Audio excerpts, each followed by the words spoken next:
Mais aujourd'hui, le Maroc propose aussi de nouvelles destinations. À 1400 km de là, à l'extrême sud du pays, Dakhla est aujourd'hui le nouveau joyau du royaume. Et le repère des amateurs de surf et de kitesurf du monde entier. Plus largement, un paradis pour tous ceux qui rêvent de sortir des sentiers battus. Un lieu entre océan et désert, comme un décor lunaire, où quelques hôtels ont fait le pari de s'implanter. Le spot ici est vraiment magnifique. Léona et Marc, accompagnés par la responsable de la base nautique, viennent tout juste d'arriver de Berlin. S'ils connaissent bien le Maroc, c'est la première fois qu'ils viennent à Dakhla. Moi, je suis vraiment tombée amoureuse de la région. Je suis ici depuis 5 ans et c'est vraiment l'un des meilleurs endroits pour pratiquer le kitesurf. Il paraît qu'il y a des dauphins ici dans le lagon? Oui, c'est génial. J'en ai vu une fois pendant que je kitais. Je me suis dit, mais c'est quoi? C'était trop sympa. Pour se loger, ils ont choisi le Dakhla Attitude, le tout premier hôtel qui s'est ouvert ici en 2008. 92 bungalows couleur bleu majorel, installés à flanc de colline en plein désert, donnant directement sur la lagune de Dakhla. C'est assez dingue ici. On atterrit en plein milieu du désert et là on trouve un spot de kite parfait. C'est exactement ce qu'on recherchait.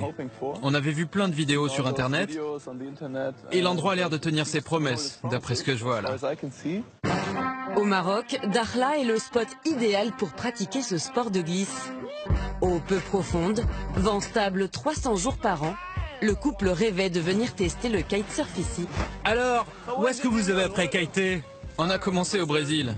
Ok, au Brésil. Ouais, il y a quelques années. À Jericoacoara. Ouais. Ok. Depuis quelques années, la pratique du kitesurf, ce sport où l'on surfe sur l'eau tiré par un cerf-volant, explose partout dans le monde. Les stars aussi s'y mettent. Barack Obama, José Garcia ou Cameron Diaz sont de vrais adeptes. L'homme qui, il y a 12 ans, a vu le potentiel de Dakhla, le voici. C'est Driss Senoussi, à la tête de 5 hôtels à Dakhla. L'homme d'affaires vit à Marbella, en Espagne. Mais nous le retrouvons en vacances, ce jour-là sur le lagon, aux côtés de son fils, Adam, 14 ans.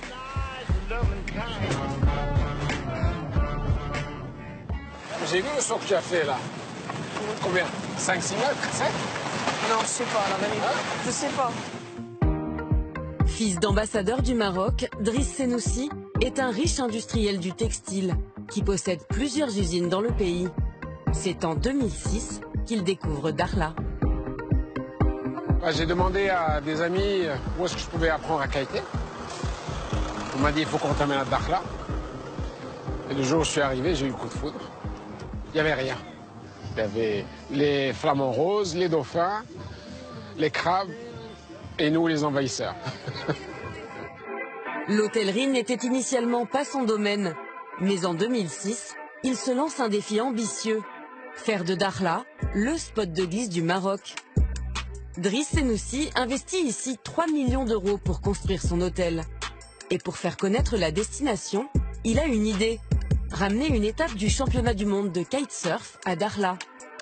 Grâce à cet événement, le spot se forge alors très vite une renommée internationale et une réputation de destination à la fois cool, sportive et branchée. Aujourd'hui, Driss essaie chaque année d'améliorer ses prestations, à l'image de ce bassin de wakeboard écologique. C'est un bassin qui est entièrement fait à partir d'éléments naturels, il n'y a pas de béton. L'eau elle-même est une eau issue du lagon que l'on renouvelle régulièrement, donc on ne met ni produits chimiques ni rien. À Dakhla, Driss Senoussi possède désormais 5 hôtels. Le dernier qui a ouvert il y a tout juste 3 semaines, le PK25, se trouve de l'autre côté du lagon, mais est encore en travaux. Les systèmes de traitement, c'est bon? Les systèmes de traitement des eaux usées, tout est bon, l'électricité aussi. Ici, il a choisi de proposer une autre gamme d'hébergement, un style bohème chic. Et côté écologie, il est allé encore plus loin avec des sacs de sable. Tous les murs de l'hôtel sont construits avec des sacs de sable. C'est une technique que nous avons développée et ça permet d'avoir les bungalows frais en été et plus chauds en hiver sans avoir recours soit à la climatisation, soit au chauffage. Donc vraiment, c'est une fierté d'avoir développé cette technique. Développer l'offre hôtelière tout en préservant Dakhla et l'authenticité du spot, voilà aujourd'hui l'ambition première de Driss Senoussi. Depuis l'ouverture de son premier hôtel en 2008, environ une centaine de milliers de touristes étrangers sont déjà venus découvrir la région.